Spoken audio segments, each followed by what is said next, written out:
So it is currently about 5:30 in the morning here, and I've just got home and I'm just about to go back into bed.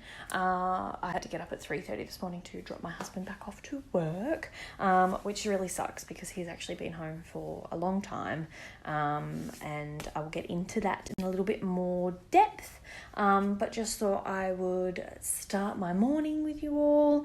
I made cold pressed coffee and oat milk yesterday, so I'm going to show you that and do a taste test and first impressions of that a little bit later. So come with me and let's see what the day brings. So I am back and I am showered and napped and ready to go. I mentioned before that I was making cold press coffee, but I'm doing it the mason jar version because I don't have a French press. So yesterday I just did 2 shots of coffee and filtered water, and I've let that sit since last night. I think I did it at like 8 o'clock last night.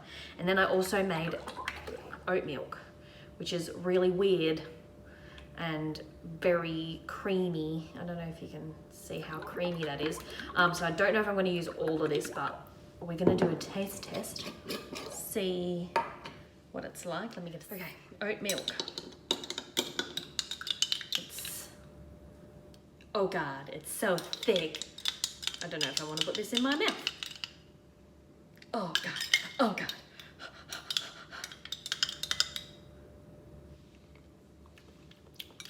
Oh, tastes like porridge. So I'm just going to strain this out. I'm literally going to just tip it up and pour it straight into another container and sift it through. So that's going to take a minute, and then I will construct it. I do have some lactose-free milk as well, just in case that this viscousy stuff wasn't 100%. And I've got my cup and a ice bowl ready to go. So once this has gone through, I will come back. Tastes good. It took some finessing, and then my brain finally worked and I figured it out, or how to get it all out without getting the beans in my pressed bit. So I had to put it in a big jug and then just pour it through. But I was trying to pour it out of the mason jar into the big jug and it was just getting stuck. So now I can really squeeze it out, and it's cold. Look at that. Coffee. Smells good. I put it in the garden. There is quite a bit left over, so I'm going to try and do something with that so it's not going to waste. Glass, ice, coffee,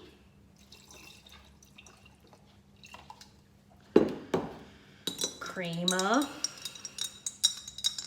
It's weird stuff. I don't know how I feel about it. Oh, it's so viscousy. Oh, I'm confused. I am going to top it up with my lactose free. Oh my God, it's like sunk to the bottom. I'm not gonna lie, it looks good. Hang on, reusable straws because I'm a good girl. Right, here's the mix. The cream has made it like nice texture, which is good. And by creamer, I mean this shit that I made. Right.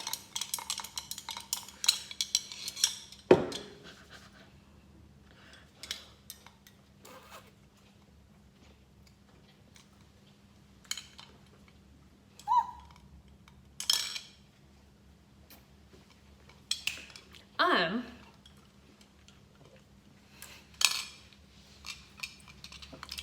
so impressed with myself.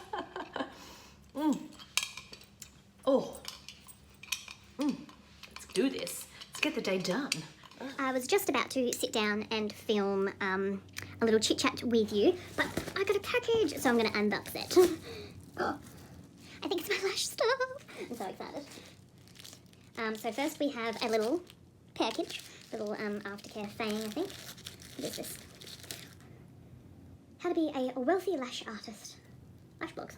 Yes, good. I got a Twix, I got a Freddo, which I've only just discovered that I'm lactose intolerant after all of my things, so I won't be eating those chocolates. The important stuff for my tax. Lovely, lovely. More training. I am doing my training through Locks Lash. So I've done my lash lift and tint, and I'm doing my extensions in a couple of weeks, and I'm really excited. It's gonna be good. So check out this little baby. So this is Locks Lash. This is who I'm doing it with. And I'm super excited. Mum's gonna come round and I'm gonna do a lash lift for her today. So let's have a look what we've got here. I'm super impressed with like their course content and stuff. It was really good. It was really informative. It was quick. It was like, this looks like a little tinting bowl.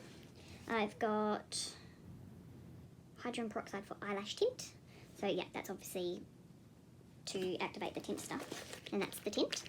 Beautiful. We've got a cleansing brush in here. Lovely.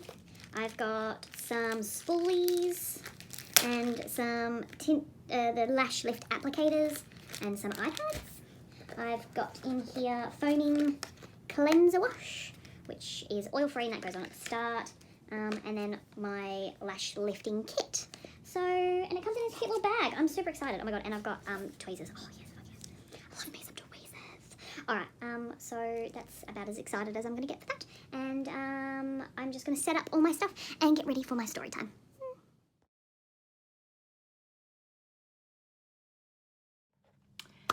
It's time for story time. So I am going to explain why I decided at 28 that I want to vlog my life and just have a piece of the internet, because I like the internet and this is what I like to watch. So I'm sure there's other people out there that like to watch the same things. So my story time for you is my cancer journey, which is very recent and still current. I was diagnosed 2 days or 1 day after my second wedding anniversary at the end of November. Prior to that, I was unwell and I thought I had food poisoning. I ate some chicken and it didn't go down very well, and then it lasted a very long time. I ended up in hospital because I had severe dehydration. The doctor there was like, oh, it's not really anything, you know, to be too worried about. There's no indicators, you know, put a little bit of emphasis on the fact that I have anxiety. What's that? And out of it, sorry, dog's there. So he put some emphasis on the fact that I had anxiety, and he thought it pretty much boiled down to that. Well, I wasn't happy with that result. So I went to my GP, and the importance of having a good GP, people, somebody who listens to you. I said to her what had gone on. I'm just popping some concealer under my eye. And she sent me to an incredible gastro doctor, and he was like, okay, let's do a scope, because they thought I might have had an ulcer. That's why I wasn't eating, and the struggles with going to the toilet and stuff like that. So we went and saw him, and I had a scope and nothing came up of it, but he wasn't happy with my symptoms, which that makes a doctor. If a doctor is questioning your symptoms and going, maybe not, like it could be this, it could be that, 10 out of 10 worth their weight in gold. So he said, I'm going to fit you in for a colonoscopy. Now this man was booked out for colonoscopies until like January at that time, and he fitted me in in November. He's very good at what he does, and he's traveled the world with Doctors Without Borders and all that sort of stuff. So very trustworthy. And I went and had a colonoscopy, and he came in after my colonoscopy and he was like,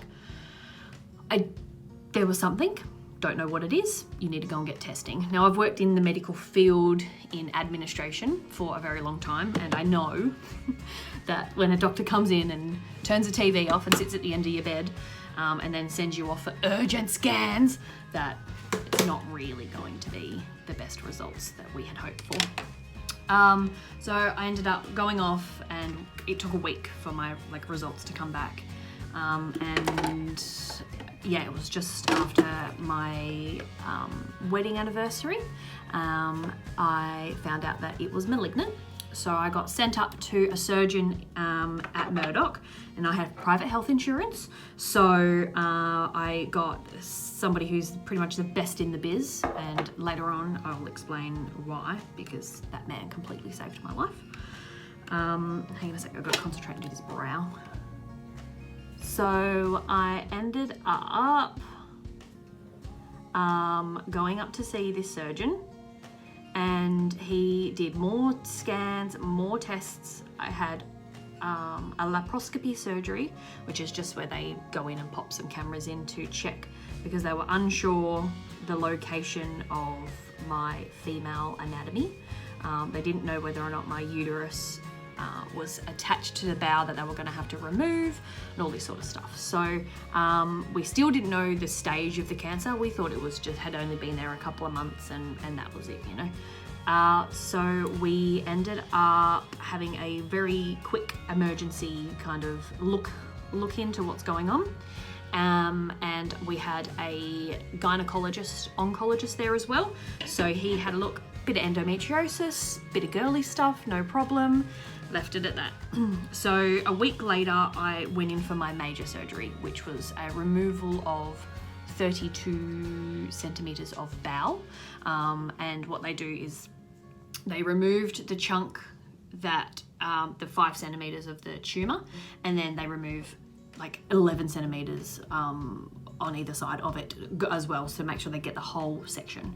So they removed all of that, then they get bowel from the top, and because you got a lot of it, they snip it off and then they join it back together. I was very lucky, I didn't end up with a bag or anything like that. So we were able to just kind of recover from that point, which was a little bit hectic. I ended up in hospital for nearly 2 weeks. This is like, by this point we're like mid-December. I ended up having an infection in the drain that they put in, which is, you know, I worked in hospitals, I probably carried a bit of staph anyway, so that was unfortunate and awful, because I was in so much pain, and they were just trying to get my pain under control before they could try and get the infection under control, and my infection level was just through the roof, and everyone was a little bit panicky, so I ended up staying in for a little bit longer. But the nursing staff were phenomenal. They were so good, and I cannot recommend them enough. And so during my procedure, my actual bowel resection, the gynecologist said to my bowel rectal surgeon, it's just endometriosis, like you don't need to take it, but you can if you want. So he did, and he sent it off. And if he hadn't done that, then I would have ended up with really, really severe peritoneal cancer, because he found cancer in that area, in some little nodes, and just purely the fact that he was just like, oh, I'm in here, I've got the time, I might as well just whip it out, take it. So I completely owe my life to that man, because if he hadn't taken it, then I would have ended up back at square one, and possibly even a worse state, because to get rid of cancer in the peritoneal cavity is insane. It's really, really difficult. Oh, been drinking long. So yeah, I am now doing chemo, and that's awful. And it's also why I have a very round, steroided up face, because I have to take steroids and I have to do all sorts of other things. And it's also why I'm all of a sudden lactose intolerant, hence why I made oat creamer. And I can't have ice cream, I can't really have anything cold. It's awful, really. That's all it boils down to. It's not nice, it's not fun, it's not good.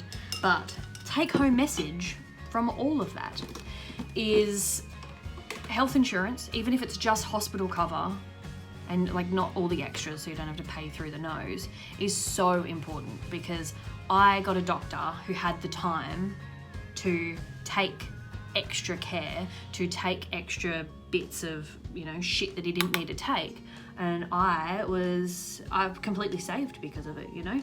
I even called who I'm with and said, like, I'm so thankful that I have you guys, because if I didn't, then I probably would be on death row at the moment. But instead that was a lot. Instead, I am just cleaning out my blood with chemo and getting all sorted, ready for the second half of the year, because the first half of the year is a write-off. And yeah, that is my chemo story, my cancer story. It is just beginning. I am only 4 of 12 rounds, and but we're getting there. And my husband has been lucky enough that he has been home, because he does work fly in, fly out, but he did go back today. That's why I was up at the crack of dawn. So he's gone back to work.